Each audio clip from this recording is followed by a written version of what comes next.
Coming up, a Sad Styles production. Get into it.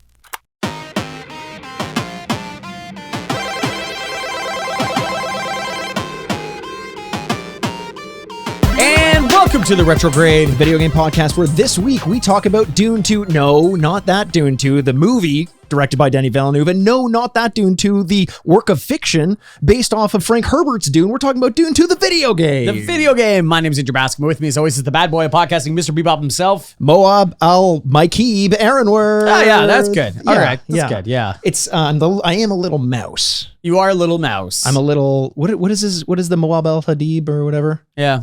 It's his name. But it was like a mouse something. Yeah, it's like it's like tricky mouse. Yeah, a little kangaroo mouse or something like that. Oh, kangaroo mouse. No, that's too cool. Kangaroo would be a bit too badass for him. Okay, but that little mouse though in the movie. Yes. Just heads up, we probably will talk about the movie quite a bit. I think we're almost going to start off talking. I think we should talk about the movie quite a bit in the beginning. Obviously, Dune 2 came out, and you can make your point about the little fucking mouse. I'm sure it's a great point you're about to make. You can do that in a little bit. But let's just talk about this. Dune 2 released. It's a movie. Denis Villeneuve. We saw it. We loved it. Or did we? You're going to have to listen more to find out. But we decided to do the video game so that we could have an excuse to kind of talk about Dune 2, our impressions of it, and how much it meant to us. Yeah, everyone seems to be doing too much talk about Dune 2, so we just wanted to be able to talk about it. Ow! They're like James around like the band, like, hit me one time. Yeah, so the movie, obviously, incredibly popular. The mouse. If that doesn't exist in our real world, I don't want to live here anymore. Like, I was like, when they're like, we made it up for the movie, I'm like, well, that is impossible, and I hate you for telling me that. He made up a lot of things for the movie, Andrew. You know they don't have giant sandworms either. That we know about. As people always do whenever they want to make a point, they're like, we haven't discovered all the oceans yet. We haven't got to the bottom of it yet. Yeah, that's true. We know more about the moon than we do the oceans. So you think that these giant sandworms are living in the ocean? Dormant in the ocean. Yes. That's why we don't see them in the deserts. Exactly. They're lost. What do you want from Andrew, me? We are going to talk about Dune 2. We just played that over on our YouTube channel. The YouTube channel. Yes. That's the name of the platform? YouTube? Yeah. Yes. That's what it's has called. been for 20 plus years, yeah. Oh. Yeah, like TUBE? No. It's YWO. YWO. U. No, wait. How do you pronounce it? How do you spell the animal? U? Well, how do you spell a U? What animal? U. I don't know how to spell it. EWE? Oh, there we go. Smart assery until you realize it was a real animal. Andrew, I was trying to Abbott and Costello with you. You gave me nothing. It said you I called told me an you animal. how to pronounce you. I don't know how. You're asking me. This is off to a good start. Dune was a pretty good movie. Did you like it? The animal or me? Did Mikey Al-Khalib, or whatever his name was. Moab Al-Mikib. Yes, of course. Yeah. It just rhymes right off the tongue. Did you like Dune 2, the movie? Andrew? I said you again. I'm so thank you for not taking the bait on that one. I know, just like you would. Yeah. I mean, if you baited a trap, what is a you, by the way? I don't know. It's like a it's like I'm genuinely trying to come up with anything and nothing is coming. It's like a large cow type thing with horns and like long hair. No, not you, the animal. That's what I'm saying. God damn it. This is not who's on first. You's on first. You's on first. Eyes on second. Yeah. What did I think? Yeah, what do you think of the movie? Andrew, I fucking loved it. Yeah. I liked Dune 1 a lot. We did a Patreon episode on Dune 1 way back in the day. Yeah, it was the first movie that I had seen since the closure of theaters due to the pandemic. Yeah. If you believe in it. If you believe in it. Yeah. I don't care how many of your relatives died. I don't think it's real. Yeah. I shouldn't be able to get stopped from going get takeout. Well, no, I can always get takeout. Yeah, you can always get takeout. And thank God did you stop getting takeouts? No, never did. Oh, okay. I imagine somebody's life is impacted so little that they had no idea the pandemic existed. All of a sudden, they're like, you remember that period for 2 years where traffic got really good? You mean the pandemic? Like, what? That was an element of it. Coming back to it, I was like, fuck it. We live in a city with a lot of traffic. And I was like, this was great when no one was on the roads because they were sick. No, I liked Dune 1 a lot. I saw it when the theaters opened back up. I remember seeing Dune Part 1 in the title screen, and I literally turned to the person next to me and I was like, did you know this was a Part 1? Yeah, they only did that at the end. Yes. Yes. No, they did it in the very beginning of the movie. Oh, did they? Oh, I forgot that. And so I just assumed it was like a title card, and halfway through we were going to get Part 2 and then Part 3, whatever it was. It was just setting out chapters. But no, we got it. We had to wait a whole couple other years to see Dune 2. Yes. And this was delayed from last year. It was delayed from last year. In November or something like that. I liked Dune 1 a lot, like we said. I loved Dune 2. Dune 2 worked on just about every level. I don't love long movies. I talk about it a lot. It takes a real special movie to be over 2.5 hours, and for me to really for it to keep my attention for that long. I don't know. I could have gone for more. This movie could have been longer. I loved every moment of it. You'll be pleased to hear that there is going to be more. You mean in Dune Part 3? Yes. Dune Part 3. The Holy Wars. Yes. Yes. Did you like it? What did you think? Yeah, I loved it. I thought it was really good. My only thing I'd say about the length of movies thing is always like, bad movies usually aren't long. You know what I mean? Really, what bad movie was long? You're going to say Oppenheimer. Well, that's the obvious one. The best picture winner. Before I answer your question, and I will. Yeah, if you're sure. Here's sure, you and I differ on Oppenheimer. I don't understand. I like how it's you and I on separate islands. It's just you and me. Everyone else in the middle. Here's how you know there's a little bit of a slant towards Oppenheimer. Sure. It won for costume and hairstyle, hairstyles and makeup. Hair and makeup. Yeah. It won an Academy Award for hair and makeup. Yes. In a year where Pretty Things came out, among other movies. Yeah, Poor Things. Yeah. No, with that one too. Yeah. Pretty Things is what was like an X-rated movie. It was something I saw on YouTube. Yeah. The platform where you watch a bunch of animals running around. Long-haired cow with horns. Yeah. God, I hope that's what it is. So hair and makeup. Yeah. And Poor Things. But how does Oppenheimer win hair and makeup? It's a time period piece. I have no idea. I'm not justifying. Do you know what I mean? It's like people just see the name on the list and they're like, sure. I definitely believe that is true. When they see something that is going to win a lot of awards, I think a lot of down ticket balloting is just like, you know what I mean? Whereas I think it's like voting in a local election. But kind of. Yeah. Like I don't know much about my local congressperson, so I'm just going to vote for the party that I'm voting for president, probably. Yeah. Is that how it works? I don't know. I'm not American. No. In the States, you actually vote for. Oh no! You don't vote for the president. In Canada, you vote for You do, so just in case, just before we cut that off, in Canada, you don't vote for the prime minister. You vote for your area local person that will be sent to our capital, and then those number of people, whoever has the most, leader of the party gets. There isn't a ballot that says who do you want to be prime minister. We're explaining that, and that is the parliament system that most countries have. So I'm explaining that to a lot of people, except America. American system has like that in 3 other countries. Wait until they hear about the metric system. It's really gonna blow your fucking mind. 0 is freezing and 100 is hot. It's boiling. So I agree with the down ticket balloting for sure. Whatever. But it won director and it won actor. And I think cinematography, I think that one's a hard one to fight.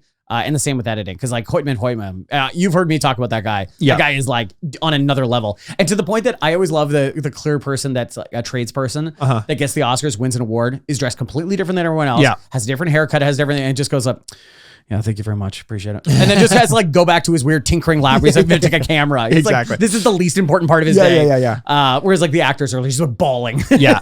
No. I to pull our way back to where we were. I think that a lot of long movies are bad. I'll look at Justice League. Sure, Justice League is all long. Of the DC universe movies. I agree. Much. Zack Snyder movies are unnecessarily long, and then he goes, "Guess what? I have another cut where it's longer. It's even longer, so much longer." Here's this is going to be the weirdest sentence I've said in a long time. Zack Snyder was on the Joe Rogan podcast, and I listened to it, and somehow I came out of it actually liking Zack Snyder a lot more. See, but I hear that, and so this is the other thing is. People sit across from him, big, important people, rich people, right? And they sit across from him and he goes, I want $200 million. He must be the most charming person in the world because they're not like, well, have you made movies before? And he goes, I have. And they're like, are they good? And he goes, no. Not really. No. And they're like, but I need that money. And they go, you got it. And they start signing a check. He must be the most charming person. You know what I mean? Like, and I don't think there's anything like, it's not like a personal thing. I just think him and I disagree on what a good movie is. That's what it is. And for some reason, I found myself hoping that his movies would fail. And that's never, but I guarantee you, I'm not the only person who has those people in their lives. Yes. They're like, I don't want this to do well. I gotta say, with Hideo Kojima pre-Death Stranding, I was kind of hoping Death Stranding wouldn't do well, so that I could be like, okay, there's one auteur I don't have to pay attention to anymore. And now I'm in with both feet. I've watched his special on Disney+. I was just gonna ask, did you watch the documentary? It's fucking amazing. It's really amazing. Good. It's really good. Oh wow. So here's the problem, and we will crawl our way back to Dune 2. Yeah. Here's the problem with anything, any documentary that's about like and not that there are a ton, but that's about like an auteur in video games. The only way it works is if you have Hollywood directors looking in from the outside saying, no, trust me, this guy's good. Like Guillermo del Toro has to do so much selling to the layman of like, you don't get it. His ideas are amazing. Instead of it just being like other video game creators who are saying Hideo Kojima is amazing. Right. It's because the mainstream is still a little bit separated from video games, or maybe it's still, the industry is in its infancy. So a lot of people look at like a video game auteur and being like, it's not that great. Yeah. I get that. I just, talking about the Oscars too, the new era of documentaries just drive me crazy, because it's like, you've got to put documentaries in the biggest amount of quotes of all time, is without any struggle, without any growth or anything like that. It's not a movie then. And so like, we watched Last Dance during the pandemic. Yes. Pandemic, whatever, Fauci, am I right? Fauci, more like. Yeah, exactly. Because it's French. He's a coward. And that was good, but Michael Jordan had signing off rights on his own documentary. So there's areas where, yes, he doesn't look good, but it could have gone way worse, right? And I think we're going to have this huge issue of like, and just like the Oscars, where in the acting, if just anyone didn't watch it, the acting categories, they had 5 former winners come onto the stage and introduce each nominee. And it was this like thing of like, I won the award doing this. Your brilliant portrayal of Robert Oppenheimer was blank and blank and blank. And a lot of the people were friends with, they chose people that were friends. Okay. So they could speak about their experience together. Now, that is a charming idea on paper, but one of my least favorite things about these documentaries is celebrities complimenting celebrities is one of the most boring things we can do in the world. It really is. Like you worked so tirelessly into it, and you're like, oh my God, Jesus Christ. And so I gets my back up a little bit sometimes. I think the thing that worked, if it were about another movie director, I don't think I would have liked it. Sure. I just always have a soft spot for like a big Disney Plus production about Hideo Kojima, a video game auteur, that it hits like a special place for me. Sure. If you asked me when I was just first playing Metal Gear Solid whether my parents would know Hideo Kojima's name, or like anyone outside of like real nerds would know Hideo Kojima's name, there's not a chance. And it is cool that we're now seeing this kind of growth. I agree with you that like it is nice to have someone acknowledge this. Yeah. You know what I mean? As much as we don't want acknowledgement, we always talk about that from the outside the video game world. We don't need that validation to be doing it. But yeah, your parents know who Hideo Kojima is? Well, just because I keep writing them and texting them. I would tell my parents, what PlayStation is it? And they go, what's a PlayStation? Like, I don't think they're like on secondary level of like Hideo Kojima, the creator of the Metal Gear series. My mom would be like, is that the Game Box or the XQ? Which one of those was that on? It really is like is that the Instaface or the, like they are cartoon characters essentially. But Dune 2. Dune 2, yes. No cartoon characters. No. Except for Javier Bardem. Who is having the best most time. fun. Yeah. The most, and he was so great. You need that a little bit of levity. I really liked it. I would recommend, if you haven't seen it, we're not going to, I guess we're going to ruin it as much as you can. It is kind of based on a famous story. Yeah. The Bible. So it's a little tough to get around the spoiler element of it. But I will say, is like, if you haven't seen it, go see it in the largest and loudest theater you can watch it in. It is visually like a lot. And I mean that in the best possible way. Your eyes are constantly just affixed to the screen. The music and the sound is so good. And, our boy Hans Zimmer, Hans Zed just really ripping, letting go, so. Denis Villeneuve just continuously proving that he is maybe the best living director right now. Like, he's just so good at doing what he does. Yes, I think that he has granted, he has also movies that are nothing like Dune and are equally as impressive. I still think Enemy, one of his earlier movies, if you haven't seen Enemy, is one of the greatest movies I've ever seen. Legitimately, I think it's like top 50 for me. Which is I would say that is a yes or no movie. People are in on Enemy or not in on Enemy, because it's also long. Yeah. It's also a tough watch at times too, because it is, you're right, it's very opposite. It's very gritty and down to earth and real and whatever. And then he also makes Arrival, and or can make Blade Runner or Prisoners or this or what is this Sicario. Oh, Sicario. Holy smokes. Sicario has one of my favorite clips ever in a movie is them on the bridge. The bridge, yeah. You are like 12 minutes, you are gripping through your chair. It's a great movie. So good. So yeah, he's able to do a lot of things. And then this is just visually just unbelievable. Yeah, I found it impressive the whole time. I never wanted to go to the bathroom. I still don't want to go to the bathroom. I don't think I can anymore, actually. I just burp out piss all the time. Burp out piss. I burp out piss. Yeah. Yeah. Like Willem Dafoe in your Prettier Things movie. Yes, prettier things. Yeah. Yeah, what a gross scene that was. Great movie, by the way. Great movie, Mark Ruffalo got robbed for Best Supporting Actor. He's so good in that movie. He's amazing. I love it. But Dune, I want to ask you this question because you're the one who told me you're like, go watch it on 70 millimeter film. Oh yeah, 70 millimeter or IMAX, yeah. And I saw it in 70 millimeter. Oh, you said 70 mil, yeah. It felt less impressive than like what is 70 mil? I don't know what I saw that made it different than anything else. It's the type of camera it's a type of projector that they're going to be using. It'll make it a little bit smoother and it's all coming through the camera on the film. So it's the style of projector that they're using. Because the screen was about the same size. It wasn't like I almost would have preferred IMAX and like the melt your face kind of thing. Yes. But I'd never seen it. It was cool to have seen it. Yeah. If you haven't seen this movie yet and you're going to go see it in 70 millimeter, I think a lot of the theaters have like a big like runway up to the screen. So sitting close, like front and center, is actually a really good place to sit. We booked our seats in like the back of the theater and ended up moving out to the front and center, like 2 rows back. Right. And that was the way to do it. Yeah. See, there you go. Yeah, no, it's really good. So I would go see it. But everyone's talking about Dune, which is kind of feels like a crazy thing. They've already tried to make Dune. David Lynch made Dune in the 80s with Colin McLaughlin, and it's if you really want to watch those back to back, it's a real good double bill. Good double feature.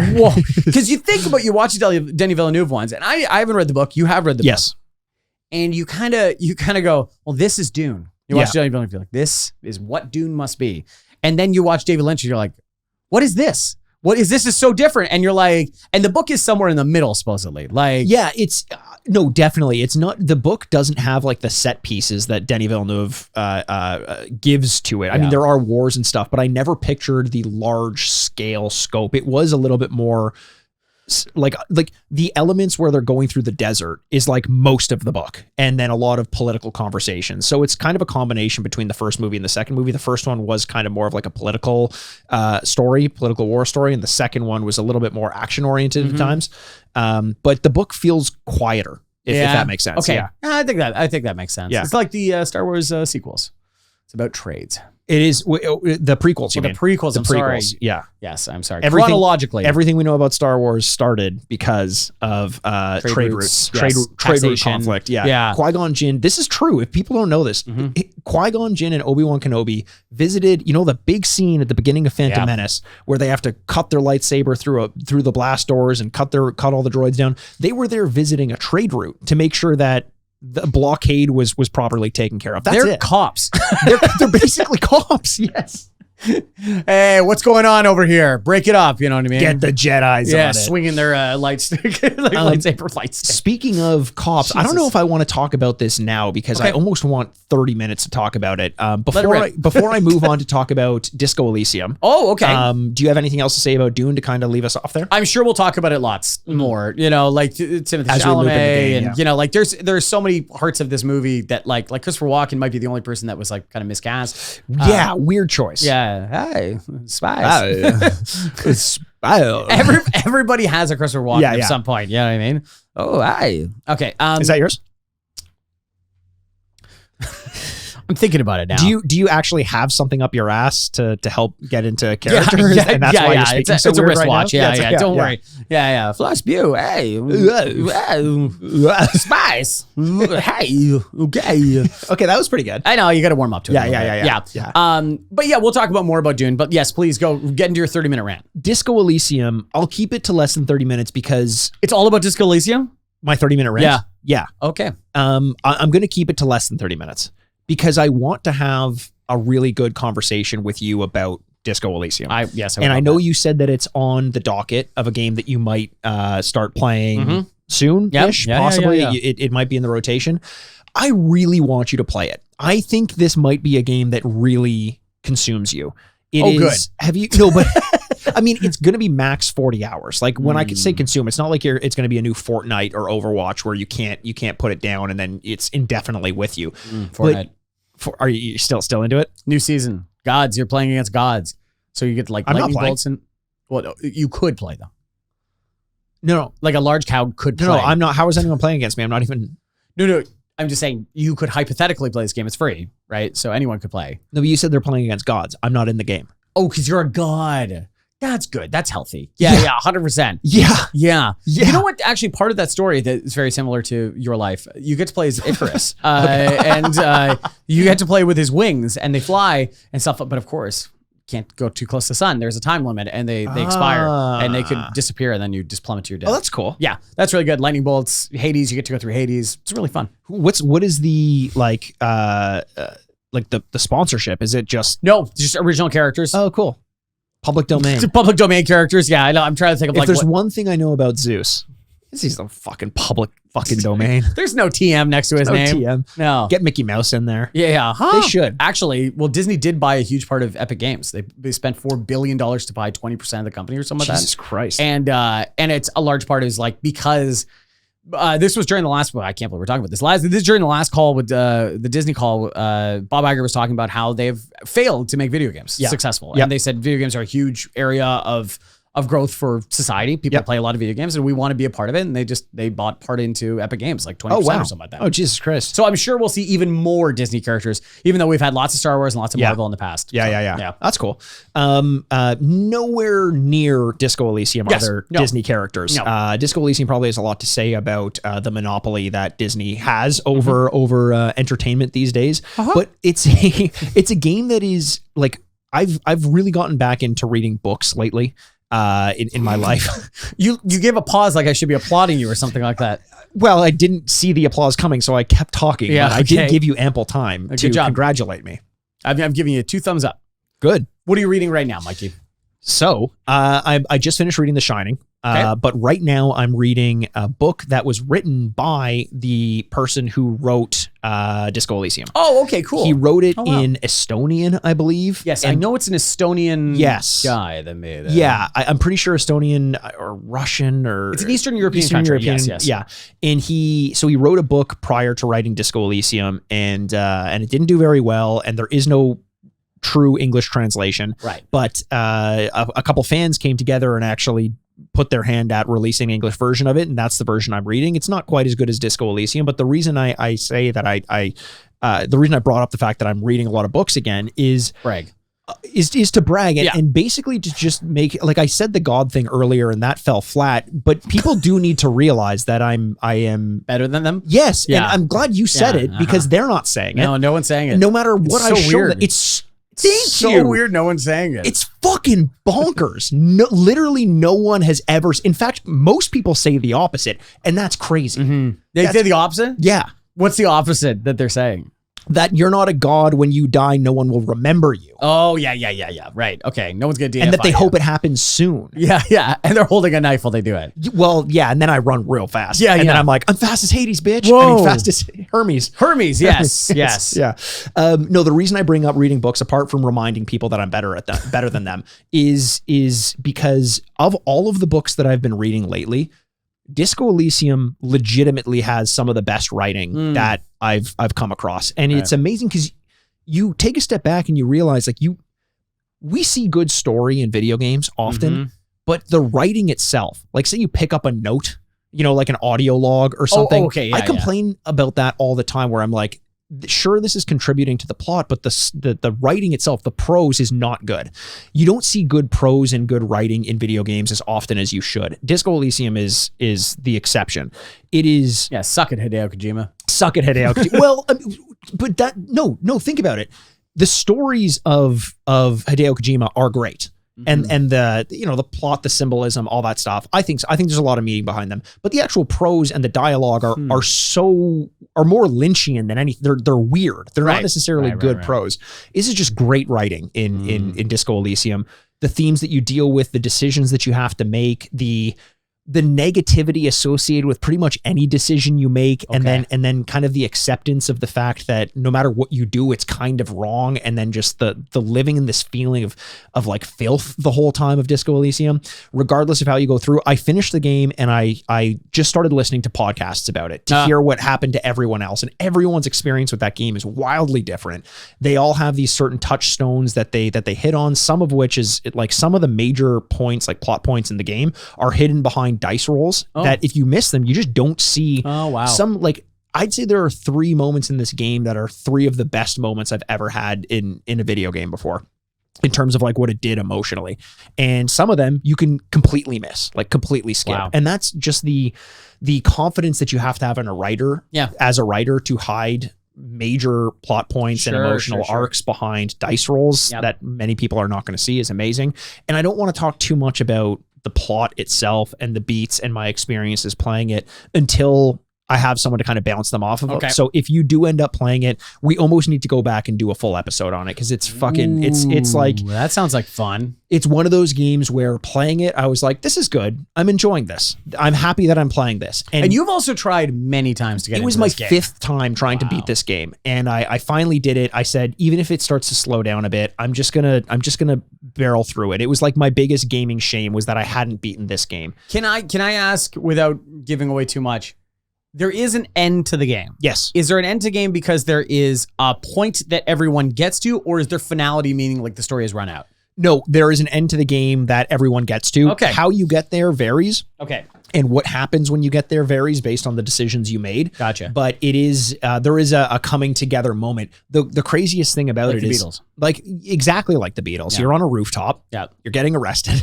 Yeah. Wearing a fur jacket. Yeah. There's this. Sorry, what was it? Wearing a fur jacket. Wearing a fur jacket. Yes. And that's the thing most people remember about the Beatles, is that they're wearing fur jackets on the roof. I remember it very clearly. Uh-huh. And then that's why, even to the point that when the B Sharps got arrested while being on top of Moe's Tavern. In The Simpsons. Yeah, Barney was wearing a fur jacket. Oh. It's kind of like Abbey Road. One who's not wearing shoes, guys. And he's dead. And that's why. He's dead. Paul is dead. Paul is dead. Paul is dead. Ironically, he will be the last one alive. That's exactly right. Yeah. Well, or his double. Thank you. Yeah. Famous doubles in music, eh? Andrew WK, Avril Lavigne. Andrew WK is the craziest story. Yeah. I believe that he is a new person. You do? He just got legit- married. To Avril Lavigne? Oh, whoa, what? Wait, no, somebody got married. So Andrew WK got married to somebody else famous. And now I'm thinking, man, if it was Avril Lavigne and they're both the doubles, to keep that secret. Wasn't Avril Lavigne married to Chad Kroger or something? Yeah. Yeah, probably. Yeah, no, she was. Oh, not anymore? I don't believe so.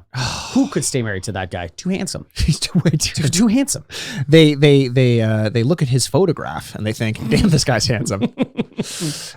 So I'll kind of leave that as it is. I was amazed at the story arc in the game. I highly recommend that, even if you don't have, because I don't like tabletop games, purely text-based adventures. And this is close to that. Okay. And in spite of that, it gripped me enough because the story and theming are so good. So The 5th time. For the 5th time, yes.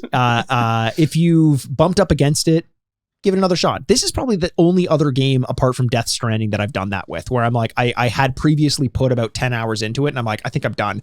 But I still had that itch. And then I went back and played it and it became like one of my favorites. Wow. Yeah. Okay, well, that's amazing. Yeah, no, I can't wait to talk about this game soon, hopefully. Let's talk about Disco Elysium when you have a chance to play it. But today, let's talk about Dune 2, baby. Dune 2. Dune 2, it came out in 1992 on the MS-DOS. It was originally called Dune 2, The Building of a Dynasty. Yes. It was released on the Genesis as Dune 2 Battle for Arrakis in Europe, or in the United States or North America, The Battle for Arrakis. Important change. A very important change, because how else would we know? It's like, is it a Battle for Arrakis?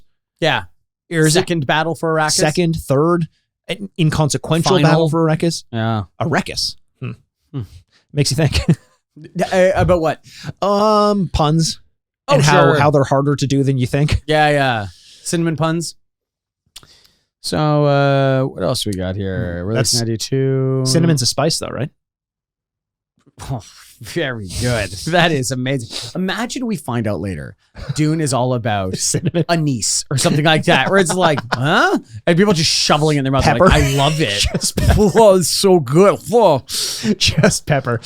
Like just a cloud comes out. Oh, that's amazing. Turmeric. It's like their eyes are red because it's just Turmeric. turmeric. Yeah, that's good. So it was developed by Westwood Studios and published by Virgin Games. Westwood Studios obviously is near and dear to your heart and my heart, and that's because Command and Conquer franchise. A lot of people don't realize this. They probably played Command and Conquer thinking that was the game that revolutionized real-time strategies, but Westwood Studios really kind of cut their teeth at Dune 2 of all games, a game that I don't think a ton of people played. I mean, it sold well, about 250,000 copies, but I don't think a ton of people had their first experience with real-time strategy as Dune 2 as opposed to Command & Conquer. Way more people with Command & Conquer. Isn't this got to be a unique one where they have Dune 2, a property that people are semi-aware of, right? I don't think it's like the biggest thing in the world, right? But like, you know, enough people read Dune or are aware of Dune.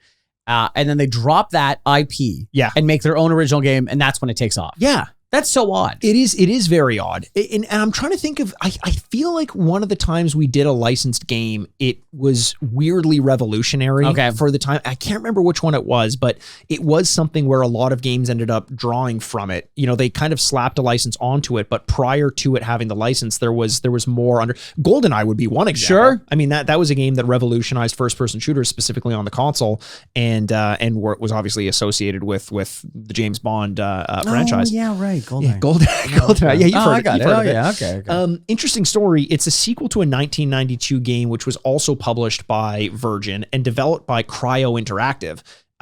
It was based on Dune. Obviously, it was called Dune 1, even though it was released pretty concurrently relative to Dune 2. The story goes, and keep in mind, Dune 1 was not a real-time strategy. It was an adventure game. The story goes that Virgin had the license for Dune. They had contracted Cryo to make a Dune game and were considering canceling it because they're like, it's not progressing very well. It's an adventure game, but they read the book and they're like, this should be more about like large scale conflict. So they brought on Westwood Studios to create another game. It was just going to be called Dune, Battle for Arrakis, or Building an Empire, whatever it was. And then by the time it came out, there was some miscommunication internally at Virgin. Cryo's game never got canceled. So they just had to release it as Dune 1 and this as Dune 2, even though they were completely different games by completely different development studios. Yeah. Oh, that is so weird. Can you imagine being that guy? Like, you canceled that, right? And you're like, yeah. Let me check my emails. There's a knock on the door. It's like, we're done the game. Yeah. That's what happens when you knock on the door. You try to use some Foley in here and your dog goes absolutely fucking bonkers. Dune 1 was a flop, a massive flop. Yeah. It basically bankrupted Cryo. Cool. Yeah. Really awesome. Yeah, and it was not an RTS, as we said. Westwood Studios, we mentioned they did obviously Dune 2 and they did Command & Conquer. They also made a really good Blade Runner game that came out in 97. This is like the Denis Villeneuve, running. Oh my God. Yeah. What do Westwood Studios and Denis Villeneuve have in common? They both made Dune and Blade Runner sequels. You heard it from here. You heard it from us first. Yep. We're the first ones to put this together. So now Denis Villeneuve should make an Eye of the Beholder game. So the story of Dune 2. Okay. The Emperor, famous Emperor, wants to get harvesting. Hey. That's Christopher Walken. The watch is still up there, I think. Yeah. It's so high up my tuchus. So Andrew, I'm gonna lay the groundwork here for you. It's pretty good. It's gonna get better. I'm gonna lay the groundwork. Okay. What's up? So I'm going to be your director. I'm going to be your Denis Villeneuve. Cool. And you're going to be Christopher Walken. Yeah. You're the Emperor. Okay. And Arrakis is this planet with a bunch of spice. Arrakis. Great. Yeah. He's already in character. There you go. It's got a lot of spice on it. You love spice, right, Christopher? Yeah. Hey, I love spice. You don't have to start your sentences with "Hey." We've been talking for a while. Hey, stop calling me out. Okay, your voice is changing a lot. Are you okay? Here's the watch. No. Put this. Okay, now you're back to your normal self. You're not saying "Hey" at the beginning.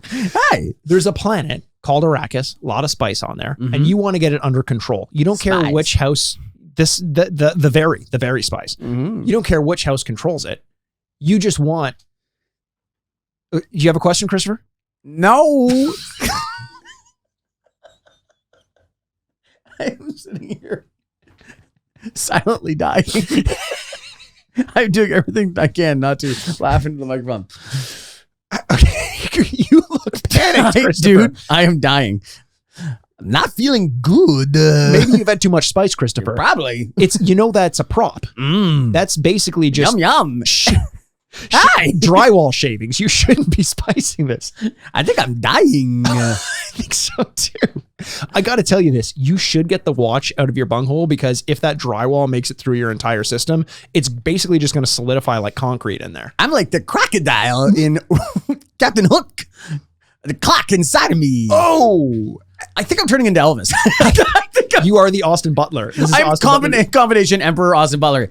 Hey, watch my mama shake her hips. Hey. Well, when you say you Yes. mean Christopher, right? Of course. Hey. Okay, good. So we're back. So Christopher, you as the Emperor, as Hey. I said, you want to get Arrakis under control. You don't care which house does it. Right. So you're putting your feelers out there to 3 different houses. Harkonnen. And Christopher, can you give us an impression of Austin Butler as Elvis, if in your own voice? Hey, mama, shake my hips. Very good. Now Thank give us an you. impression of Paul Atreides, because the other house is House Atreides. Watch my knife chip and shatter. Very good. And then the other is House Ordu. You're going to send them all. I don't exist. You as Christopher Walken, are you tripping again? No, Ordu. Oh, okay. Good. They're all going to go to the island, the planet, and planet. whichever one gets the spice harvesting under control Yes. ends up running the island. Ah. So, why don't you talk to me as though I'm the council of all the houses, and you just give me some instruction. Tell me what to do. Hey, council. Hi. We need to make these people fight. I'm going into Borat, I think you're going to busy or emo Phillips. I think I've lost what I'm doing here. I think I've lost my mind. I've actively sabotaged myself entirely. Okay. Hey, council, what is the problem with getting these people to fight over spice? We need to do it now. Question. The end. Lots of questions. Question. Where is this? The council. No. Where is this? You're spice? an idiot. You don't even know where you are. Where is the spice, sir? It's on Arrakis. Oh, that's where the Freeman, they used to call it Dune. You know that old Middle Eastern word, Dune? Too boring. Too New, boring. Exciting name. Arrakis. And I'm just going to ask this on behalf of the other houses, whom I hate, but I need to ask this on behalf of the other houses. If one of us gets the harvesting under control, Right. you're not going to come down to the planet and try to take it from us. No, silly, stupid man. Yeah. I'm turning into Yoda too. I'm hearing Yoda now a lot too, and I don't know what to do with it. You're being so stupid. I will be innocent bystander to the fighting of the Fremen people. I'm hearing Scatman Carruthers. I can get that too. I can see that. I can get that. I'm really like in like a multiverse type thing where they're just popping out at different times, you know? Yeah. No, of course I will. I'll stay out of it. Like, hey, no problem. That's all I had to hear. No problem. That's all I had to Yeah, that's hear. pretty I good. trust you, because that's the story of this game. Yeah. Finn. I bow. Roses come onto the stage. Wolfhard walks on stage. Yeah. Finn. Oh, yes, of course. Yeah. That guy's in everything. He's in Do everything. you know that there is a Ghostbusters movie coming out? Yes. I saw the trailer when I went to go see Dune 2. It is unbelievable how little people are talking about it. Sorry. Yes. Yeah. No. It's it's not unbelievable to be honest. No, I saw the trailer and I'm like, whoa, okay. Yeah. Woof. They're really leaning on the fact that Bill Murray is back again. That's it. Yeah. We're sorry about last time, guys. Yeah. We'll do it again right. Yeah. So that's the story. Okay. The Emperor goes to the 3 houses and says, go get spice under control. You as the player character can choose which house you want to control. Obviously you recognize Harkonnen. Obviously you recognize Atreides. Ordu is the other one. Is that in the Ordos. books? It's not in the book, but it's in the Dune Encyclopedia. Oh, fuck. So it's Awesome. Yeah. Cool. All of us who have read that. Atreides is in Paul, Harkonnen is in Elvis, as Yeah, we've it's an been, Elvis. been talking about. So the whole game starts with you basically just like it really eases you into it. You start by just harvesting spice, which is what we the whole time in the first mission. We were like, where's the enemy base? We were exploring it. Yeah. And it didn't tell you, but all you have to do is get up to 1,000 spice, which is the currency in this game. 1,000 credits. Credits, which 1,000 credits. Man, isn't credits the laziest thing you could do for money? Yeah. I'm now realizing how much that shows up of going like, oh, so many credits. It You're would like, never be called credits. no, never. It would never be called credits. Even though we do have credit cards. Shit. We're on our way. Yeah, we're already there. It is funny. It's like just like we're on our way. It's like every movie that's like, AI is going to kill you. And you're like, yeah. And it feels like in the last 4 months, it's just now become like an inseparable part of life. We're like, well, it's inevitable. AI may kill us, but for now, look at Will Smith eating pasta. He's gorging on it. Kate Middleton, she's alive because of AI. Explain to me this sure. Kate Middleton thing. I don't know when this episode is going to come out, so I don't know when this will be revealed. But it's either that she's dead or she's divorced William or something else. She went in for surgery around December for an abdominal surgery. And she has been not photographed together with the family since. I think one paparazzi caught her in like a car that was being driven like a month ago or something like that. But so people have been asking tons of questions. And then the palace puts out a picture of her and the kids as a way to quell those rumors. And the problem is it's completely photoshopped, like left and right. Only the fucking royal family would do that. Be like, no one's going to question us. No one's going to question. Yeah, but the other thing too is a famous thing with the palace was never explain, never explain, never whatever. Like the point is just don't act like it exists. Yeah. Don't listen to them at all. Right. And so this is a weird thing that they were like, yeah, we'll give you a little bit. And you're like, okay, wait. Where is she? Now we're questioning. Yeah, now it's like someone's gonna send the police to go like look for at the palace or something like that. It's a very strange story. This 2024 is the first year where I'm like really falling behind on memes. Every day I open up, how far behind I was on that Willy Wonka thing. Okay, I'm so glad you said that because I completely agree. If you're not online chronically daily, you fall so far behind that you're like Scottish Willy Wonka. What is this Scottish Willy Wonka? And if you don't know what we're talking about, there was a Willy Wonka exhibit in Scotland that was very low rent and badly done, and they had to refund everyone's money. And then the pictures came out, and it is horrifying. It's like in an industrial park, and it's like a couple of things on a wall from like a party center, a guy with a mask that would come up from behind the mirror that I forget what they called him, but that's not part of the story. Yeah. And then the saddest looking Oompa Loompa of all time in front of a science experiment. And so the Willy Wonka that played, I was telling you about this the other day, the Willy Wonka that they played, I saw a sentence going, Scottish Willy Wonka got milkshake ducked. And I read it and I knew exactly what every word meant. And I went, oh my God, I'm online too much. That's the thing. But here's the positive. Everything moves so quickly that if you miss half a year, it doesn't matter because no one else remembers what happened 4 months ago. No, it's 4 just months what's ago. Today. Yes, exactly. Like 2 weeks ago, you're like, what was that? Oh yeah, don't even worry about it. Yeah. You know what I mean? It's bonkers. Yeah. And that's why we podcast. It's important for longevity. Yes, this is our Magna Carta. This is our like putting into record. It is our Magna Carta. Yeah. No, so it's our rules you that we live by. You don't mean magnum opus, right? No, I didn't mean that. Okay. I actually did mean Magna Carta, but magnum opus would have made so much more sense. So it's our Magna Carta. Opus. So as long as we're doing this, people can't come arrest us illegally? Well, we're making the rules. Yeah. This is our podcast world. We make the rules. Okay. Do you know that like we put a podcast and they have to put it into like the library record and stuff like that? Oh no. Yeah. So like somewhere in the world there is thousands of hours of the Retrograde podcast. What year in human history do you think it's the last time people will hear our podcast? Just stumble upon it. Do you think it'll be 100 years from now? I wonder how long podcasts will last.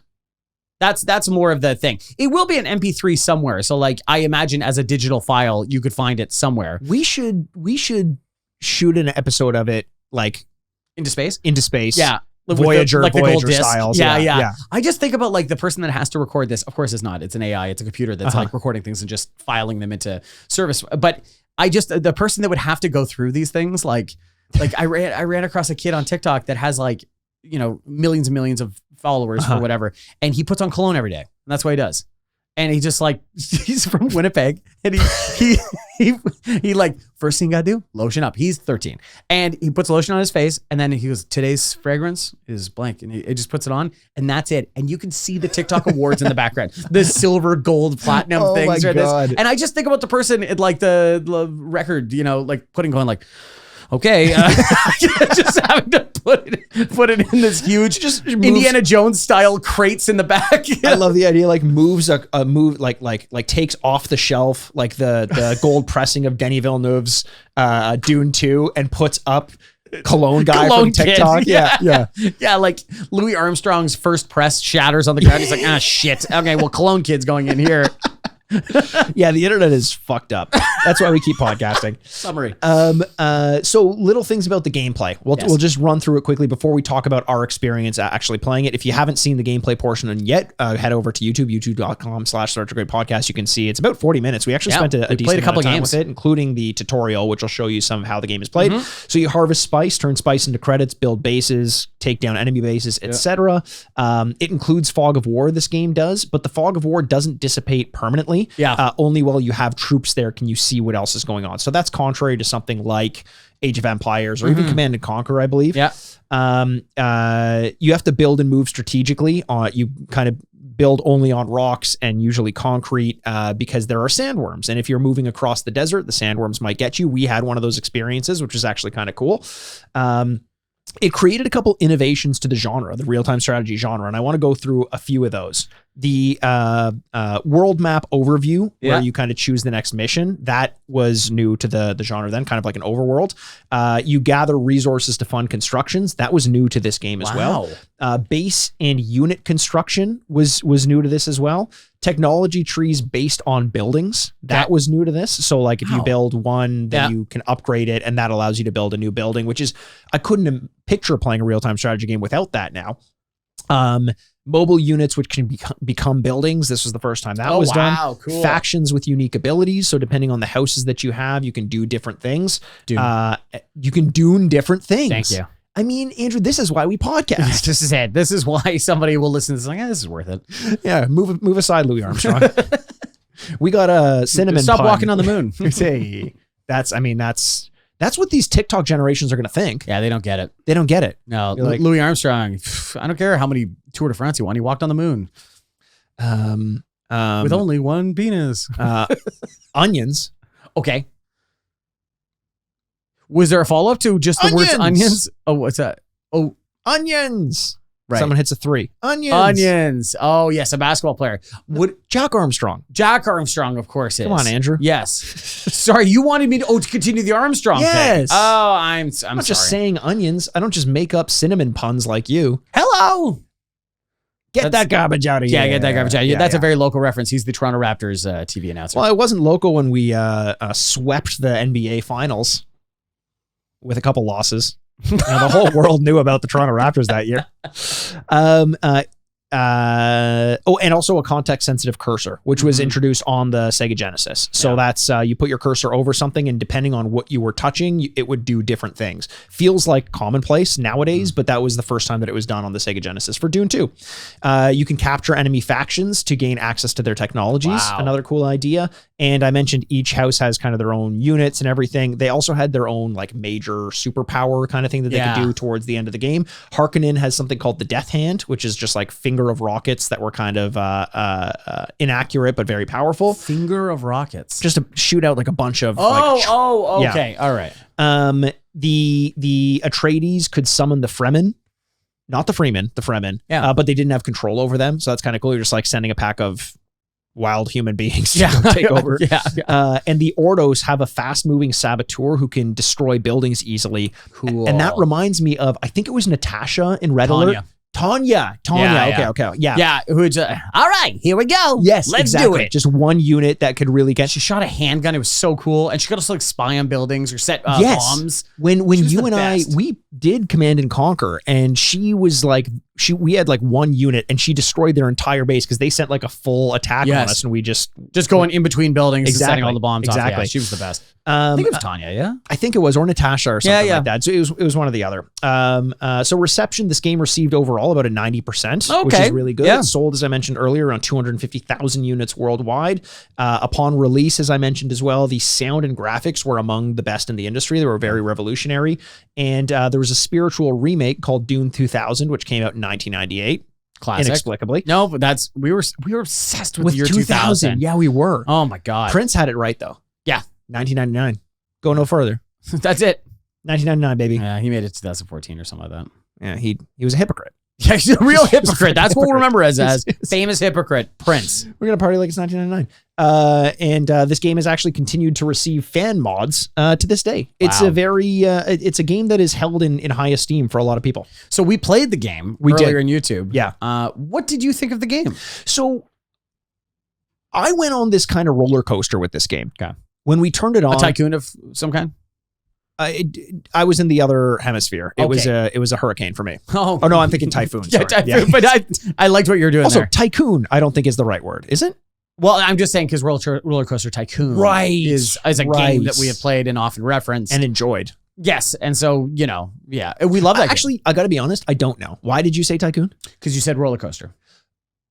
Okay, that actually does make a lot of sense. Thank you. Much Not really though, but like I know what you're saying. in terms of the baseline that we've set for jokes, puns, and wordplay. Pretty low. The bar is low. Yes. So your joke was actually up pretty Thank you high. very much. Yeah. The only problem is you didn't get it. So like I think maybe people at home probably didn't get it either. Well, I was busy opening up my web browser, Andrew, so that I could eventually take a look at Scores? at the scores because I want to look at Command and Conquer and I want to look at Oh, Dune, interesting. Yes. which we'll do in a little bit. Okay. So what did you think of the game? So I You went on a roller coaster. when we first booted it up. I went on a roller coaster tycoon of emotions. Thank you. And you're welcome. And I saw the graphics and I saw the tutorial, and it.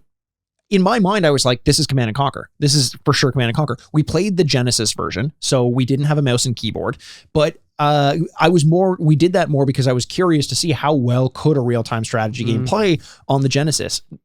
Interestingly, I don't think a modern like Age of Empires 3 would play well on console, but the fact that you can only control one unit at a time, you couldn't do like the click and drag to select multiple units, actually benefited the fact that this was played on console. Yeah. Because it balanced itself towards that. Okay. So when I first played it, I was like, this is just going to play exactly like Command and Conquer. The graphics were relatively similar. I was familiar with the process of building bases and all that. Getting used to the controls was a little tough. And I was excited by that. I felt that it had a lot of potential. Now, the level that I played, the first level, as we mentioned, there wasn't a lot of combat in it. And it was basically... It didn't give you instructions. You just had to know that you just had to harvest 1,000 credits worth of spice. Right. So by the time I finished the first level, I was like, oh no, I don't know that I'm in love with this game. But you played the second level, and why don't you lead into your thoughts on it? Like we were saying, I love real-time strategy games. I loved Command and Conquer and Age of Empires and stuff like that as a kid. And so this style of game is something I am already going to like. You know what I mean? If you like fighting games, you're playing a fighting game, you're like, hey, this is going to be fun. I like fighting games. Racing games the same way. But it was a lot like putting on a cold bathing suit where, like a wet bathing suit, right? And I'm like... Your own or someone else's? Somebody else's. Yeah, that's a weird feeling. Because it's wet. Are they still in it? No. Okay. It's not just because I was going to say why is it cold then? Well, it still could be cold. They were just in the water and now they're out of the water. Oh, okay. It could be cold. No, that makes sense. All right. So I'm putting on a cold, wet bathing suit because I'm like, ugh, that's uncomfortable. But I'm probably going swimming, and that's very exciting. Andrew, I just have to stop you for a second. Yeah. I'm in love with this metaphor. Pretty good, right? It really works. Yeah. Hey, it's really exciting. I get to go swimming. No one's ever like bummed. I guess like the people on the Titanic were pretty bummed they had to go swimming. But like other people are like, this is a great opportunity to go swimming. That's exciting. But I just got to get over this little bit of weirdness. Yes. And that I know somebody's penis was pressed right tight against this netting, and so was mine. Well, it's probably the other person's probably a little more tightly pressed against. Yeah, it was facing the front of their penis, like the long end of the shaft, and I'm tip out. You know what I mean? Just tip out. Well, it's cold. Yeah, it's very cold. It's so cold. Yeah. It's unbelievable. Did I mention that? It's so cold. It's really cold. It was warm for them and it was cold for me. And so like I'm already excited to do it. And once I got the hang of it, I saw you play and I was like, this is good. You know what I mean? I understand the frustrations that come with playing on a console. Yep. It's very different than playing with a mouse. You can't select many different units all at once. Yep. All these little weird inconveniences that I think would have like naturally dragged down the score. Yeah. Then I played, and the little B button, which speeds up going back and forth. Yep. So you can traverse the map quicker. I wonder actually if I'm going to go, when we go back and watch it on YouTube, if I talk for like 10 straight minutes, because I think I just get into the game and my brain just locks into a natural state of like, you like this kind of stuff. And so I think I had a really good time. It looked like it once, because there was that dip moment on this roller coaster tycoon of emotions trademark, which I made up that I was on. Roller coaster hurricane of the moment. We're in the Northern Hemisphere. We're in the Northern Hemisphere. That's how this works. And when I saw you playing it, and I saw for the first bit when you were playing it, I was like, I don't know about this. This looks like you're building one unit at a time, whether it's a infantry or it's trike, I think a trike, which is a vehicle. The enemies are kind of just like constantly coming at you, but in an inconvenient way. Sending troops out to the other base is a major inconvenience because you can't select multiple. So you have to go like one back. And by the time you move the camera back to your base, they've already sent more people because they don't have the issues with control there. They as in the enemies. But once you started to get used to the hotkeys of like build another unit without having to go into the menu and build another unit, you can kind of have a base highlighted because the way it works is if you have like a construction yard or a barracks or something like that, you have to click into the building. It shows you a menu. You click what you want to build and then it builds. And you can't queue anything. You can't queue anything. So if it's a building and you queue something up because you have the one item that's building. As soon as it finishes, it comes out onto the screen and you have to then place it. So you can't really be shifting your attention from a battle going on to building unless you highlight a building that's, for infantry or something. You're watching a battle and you're just hitting, there's one button that lets you duplicate the last thing you built. And I think us figuring that out, where you can kind of hotkey the build of another unit, especially when it comes to infantry and vehicles, that really sped up the process of getting us to victory. Yeah. And then when you start to learn the vocabulary of this game as opposed to expecting what we've come to know from Command and Conquer and Age of Empires, this game does work in and of itself. Like it works with its own systems and it works pretty well at that. Yeah. Yeah. I would agree with you. I think for the natural limitations that are very obvious. Yeah. I think the negatives are going to be very, very plain just on the surface. You're like, oh, okay, well, it's a controller. That kind of sucks. You don't have the advancements that the games after this advanced on, like queuing and setting waypoints and all these little things that will come eventually, that make life just easier and more fun. Yeah.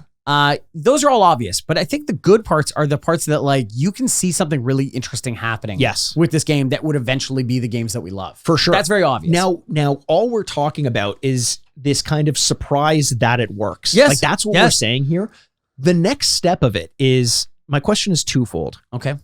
One. Avenge. Sorry? Twofold. Oh, I was going to say Avenge sevenfold, but yeah, that's fine. Oh, so you know how we set that bar? Yeah, really low. That one, just underneath it. That limbo. That one limbo. That limbo, one, like a very impressive limbo. Like, oh my god, is that guy okay? I can't believe he did that. It's like Matumbo making it under like 3'2". I don't know what the fuck I'm talking about. Andrew, you brought me down. It's like Matumbo making the 3'2", making it under a 3'2". I know limbo. what you mean. It's pretty good. It's better than Avenge sevenfold when I say twofold. I don't know. It's pretty good now that you say it out loud like that. I mean, it's not terrible. Yeah, like everyone online. Vote. Was it pretty good? If you think it was pretty good, give us 5 stars when you rate and review the podcast. And if you think it was awful, give us 5 stars and tell us it was awful in the comments. And then say you get used to it. Like all the other reviews we've been getting online. 5 stars, you get used to them. No, it's my question is twofold. Stop. One, did this feel like Dune at all? No, not at all. It may as well. I think I forgot we were playing a Dune game and just until we saw the sandworm, which barely looked like a sandworm, I just assumed we were playing the first version of Command and Conquer. Okay, but like not to put you on the spot, but what would have you done to make it more Dune-y?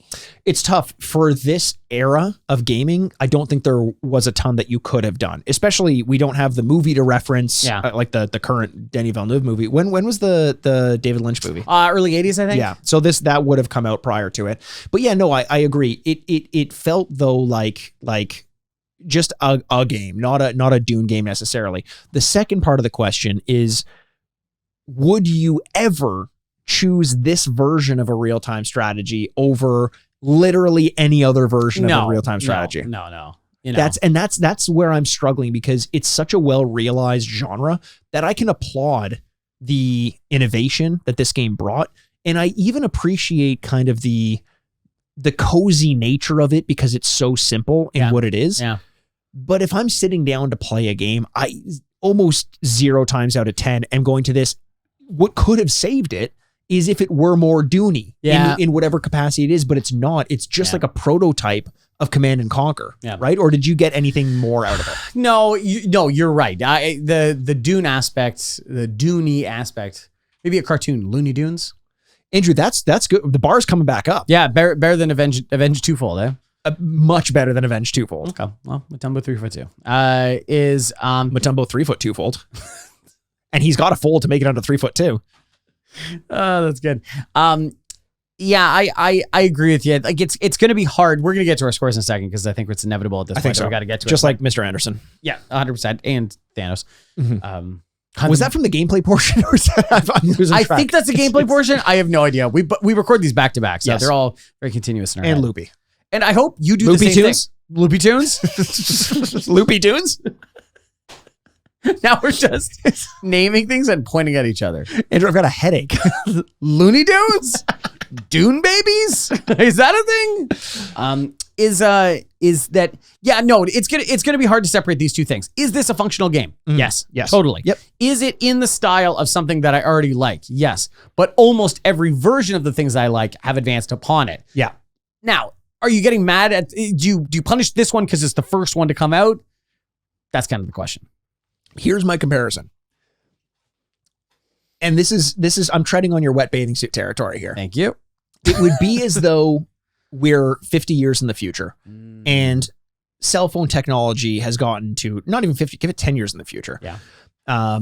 Cell phone technology has gotten raucous. It's gotten really good. Good. And someone, you're making video calls, you're playing games on your phone calls, clear as day from the middle of the forest, reception is everywhere, whatever. And you're like, phones are great. I really love phones. And then you realize that something called a Sony Ericsson once existed. Yeah. And you're like, it did film video and it could make calls. You could sort of text on it. Yeah.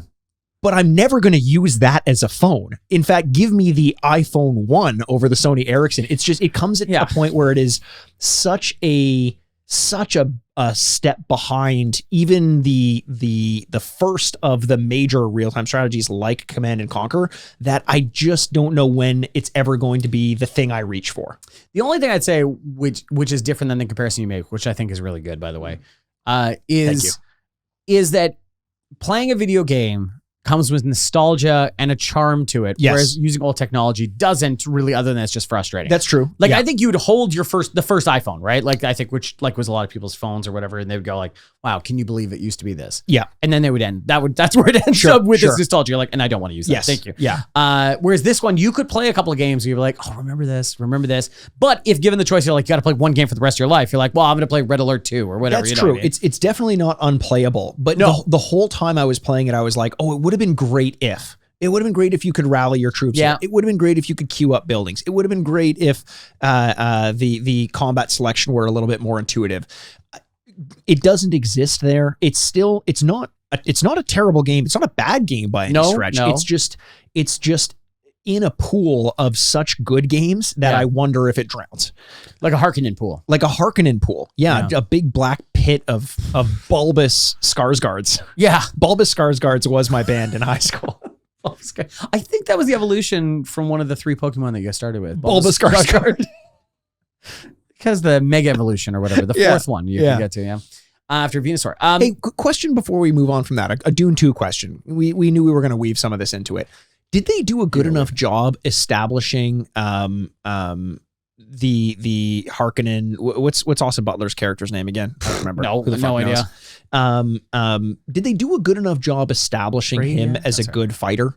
No. Okay, so this was the part that I was kind of confused by, because when he is at the only visual scene that did not work for me, by the way, when it was the black and white fight scene with him and the 3 drugged Atreides, and 2 drugged Atreides, 1 wasn't drugged. They're supposed to be drugged, right? Yeah. He's supposed to show how strong he is. So they drug the other fighters and look how strong he is. And the one fighter that wasn't drugged, he struggled with this guy. And then I'm like, I thought what they were trying to show you is he's like some fail son nepotism baby. That's what I thought. That I was too. like, oh, he's not a good fighter. Yeah. And then at the end, the spoiler, when he's fighting Paul Atreides, you're like, oh, he's a very good fighter. I'm like, wait, what's going on He here? went from what I agree. I thought they were setting him up as incompetent. Yes. And not having earned his lot to being really good at his job and an amazing fighter. Yeah. To the point where Batista is like terrible. Terrible. Can't fight, can't lead, cries almost. Cries, yeah. Beats people to death for no You reason. got to watch him run a couple times, which was kind of fun. That I didn't know he could. It's fun Was to see. was that CGI? Do you think? There's like a little wire that they're holding. Stellan Skarsgård, that's exactly how he looks. Nothing changed. Batista, need to get those wires going. Exactly. He's like running like a bicycle feet, like just Like a puppet in like a marionette. yeah, Just like every time you have to see Kermit the Frog run. yeah, exactly. So that was just a weird nitpick there. But Andrew, why don't we get into it? Let's do it. Our reviews of this game. So as we always do on the podcast when we're looking back at retro games, we give the game 2 rankings, each of them out of 4 bits. Okay. The first ranking is what we thought about the game when we played it back in the day. The second ranking is what we think about the game as it holds up in the modern day against the likes of modern games like Disco Elysium. Ooh. Obviously, you hadn't played this game No. prior to today. I had no experience with this game as a kid, so we're going to imagine what we would have thought about this game had we played it when it came out back in 1992, 93 on the Genesis. Do you want to start? Give your review out of 4 bits? What I would have thought as a kid. Well, I loved real-time strategy as a kid. So I think this is already getting a good review in my book because it is completely functional and it is something that I would have liked playing. I already felt myself as a 37-year-old man playing this game and going like, I am so locked in right now. No one bugged me for a while. Yeah. Like, lock up. I'll just turn off the lights. I'll lock up later. Kind of thing. And so it would be disingenuous for me to say like, oh, I don't know. This was an old game and I wouldn't have liked it. No, this would have been a great game. I would have been 6 years old or whatever it is and played this game and I would have loved it. So there were definitely better games when I was a kid, but this game would have been more comparative back then than it is now. Yeah, of course. So I'm going to give it a 3 out of 4. A 3 out of 4. I think it's funny because our retro review is always very subjective, and I feel like I always have to say this when I'm about to give a review like this. I have to imagine it is 1992, maybe 93, 94 when I get my hands on it as a kid. And it wasn't until Command and Conquer, and even with Command and Conquer, I struggled a little bit, and that game was intuitive. Like that game was polished. This game, and there were a lot of games like it that I played as a kid, I just wouldn't have understood it. And I don't think it would have given me the visual feedback to feel like I was having fun even when I was playing poorly. As a child playing a strategy game like this, and again, subjective because I know the argument is then this game wasn't for you, but so many games on the podcast that we've done before, I've given poor ratings to because I didn't understand them as a kid. And that's part of what we're doing. I don't think I would have been able to play much of this game. I might have been able to watch someone play it and get some enjoyment out of it that way. And the novelty of a real-time strategy game, if it were the first one that I played, I think would hold some weight. But I'm not going to go much higher than a 2.5 out of 4. All right, 2.5 out of 4 and a 3. That's a 5.5 out of 8. Yeah. In our retro scores. In our current scores, don't think we're going to be getting it just as high. We'll see though. I like the game still. As much as it is not perfect, and there were so many other games that advance upon it. And thank you very much for your service to be what you were, so that games could get better. Who are you talking to right now? Dune itself. Oh, Dune itself. Okay. Yeah. Arrakis. Yeah, Arrakis. Yeah. Formerly. But I am a Fremen, so yes. we are Middle Eastern. You use Middle Eastern words like Dune to describe the planets. Yeah, 100%. Yes. Dune is a very Middle Eastern word that we use. Of course. Yes, 100%. It's very, very historical. I also am so coked up on spice right now. Holy smokes. We should buy a bar. We should get a boat. We should get a spaceship. Yeah, 100%. Oh yeah, spaceships. Yeah. I forgot that. Are we considering this now? We should. How much money do you have in your pocket right now? $7 something. It's communism. We'll be covered. We'll be fine. That's what my understanding of communism is. So it's hard for me to go like, this game is really, really good when I had every option to play every other game in the world. This would be pretty low on the list. But the problem is it's still not bad. I still enjoyed playing it in the little bit I did. It's just not going to be, a legendary game or anything like that. So I'm not going to punish it, but I'm going to draw it right down the middle with a 2.5 out of 4. Yeah, I like that. I think in terms of just strict gameplay, if this didn't have the history to it, this is a 2 or less. Yeah. But there is always something, in the modern day, you get a plus if you were innovative and a minus if you just don't play as well as other games relative to other games in the modern day. I think that because this game was so innovative, it gets that bump for being like a history textbook. This is what you look at to like show people where real-time strategy started, where so much innovation came from, in the most unlikely of places, a licensed video game. So there's something that I like about that as kind of a peek back in time. it isn't a real-time strategy game I think I would ever play again, because if I have time to play a real-time strategy game, it's always going to be one that's a bit more convenient and a bit more respectful of my time based on modern advances in real-time strategy games. That said, I think I'm going to go with I'm going to keep it the same. I'm going to go 2.5 out of 4 again. Okay. And this is a clear, we've done this a lot on the podcast where the game I've said I don't really enjoy playing it that much, but in the modern day, I give it a pretty big bump because of what it did to all other modern games. Yeah. And that as a piece of history, as something you put in a museum and behind glass and respect for that gives it enough of a bump. So it's a 2.5 for me. Okay, there we go. 2.5. So 3 2.5s and a 3 makes it 10.5 out of 16. Andrew, you're so good at math. Thank you very much. Up out your fucking... I'm so spiced up. Oh my God. Do you think like cops in Dune like do the thing where they rub their teeth and go, it's spice? Cops definitely do, but only the cops. Only the cops. Yeah. Does that get them high? How do they know that? It must get them high. And also, how do they know what it tastes like? Also, cocaine's not famously a thing that you like eat spoonfuls of. You don't? Or the animals? The animals? Use? Oh, use. Use guys. Use guys. If I see 2 use, I'll be like, use guys. Use guys. If I see 2 use. God, I hope a U is a real thing. I do. Andrew, so that's a 10.5 total for Dune 2. Not quite as high as the movie, I think. What would you rate the movie out of 4 bits? At 4 bits? It's a 3.5 or 4. I'm going 4. Yeah, it's really good. Like very few times will I watch a movie for the first time and be like, that was it. Yeah. Yeah. Yeah. No, I don't blame you. It was really good. And for a year that might not have a ton of great movies, I think we're going to be talking about Dune 2 for a while. Is Dune 2 the most impressive movie you've seen since Mad Max? In what way?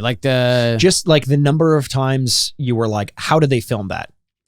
Yeah, I'd have to think about it, but it's up there because Mad Max is definitely one of them. And speaking of, Furiosa is coming out this year. Saw the trailer. It looked really good. Yeah. Trailer has been dividing people. So I liked it.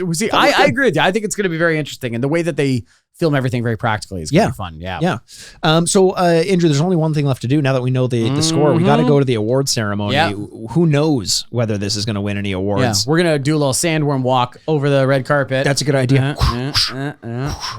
Hopefully... Oh God, it's rumbling. Andrew, let's go. Let's gotta go. Ellie set off a thumper. You've been waiting for it all year. The most glamorous award ceremony of the week. Ladies and gentlemen, the Grady's. Here we are. We beat Elliot, the worm. what the fuck? Elliot, you can't be throwing Seriously, thumpers all dude. over the place. Oh. I'm going to thump you in the frickin' face. No, don't look at me like that. Don't. I'm You're so sorry. strong. I'm sorry. You're so strong. Very strong boy. Okay. Well, Elliot, you're dressed up as Fremen, which I have to think is a hate crime. Are you doing that just so you can drink your own piss? Are you doing that just to drink your own piss again? We've told you to stop drinking your piss, at least while the cameras are on. He's also drinking so much blue Powerade, like in chalices. And I'm like, that's not worm piss. That's Powerade. And he's like, shut up. And I'm like, God damn it, Elliot. Yeah, that's what I feel like. That's one thing. Did they go over? Because I remember that from the books. Did they go over that a lot in the movie? That the rehydration suits are basically repurposing all of your water. No. So those they have the tube going to their nose and their mouth. Anything you piss, anything you sweat, it's just recycling the water so you can drink it again. Amazing. Yeah, that's awesome. And James Franco drinks his piss and gets an Oscar for it. Yeah, where's the Oscar for Lisan Al Galib? Come on, man. Javier Bardem's the best. Yeah, the other one too is just drinking. Yeah, because it's isn't it worm piss? Isn't that the blue stuff? They called it worm piss, but it was worm venom. Yeah. That's why they freak out. I did also like when someone cried and they're like, don't waste your water over him. That's great. That is an expression we should all say eventually. Don't waste your water. Don't waste your water. That's how everybody brought it. And then he drinks, then he wipes the tear away and drinks it. And she's like, give me that back. I need that. I didn't spend that on you. Valuable quality. Yeah. It's electrolytes. All right, Elliot, sorry about that. Can you take out from one of the many pockets you have, find the envelope and let us know what awards this game won? Smooth.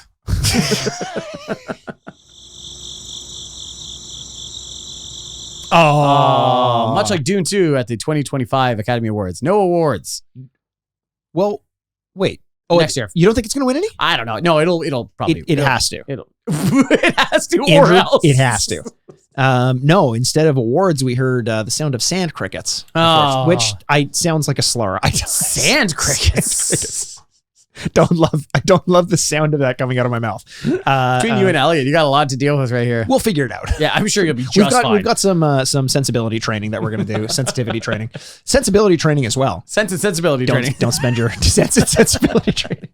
We're just watching a movie. Just watching a movie with Emma Thompson. It's going to be great. So obviously it didn't win any of our formal awards. Yes. But instead we got these envelopes Oh, here. yeah, right. It's won a couple awards.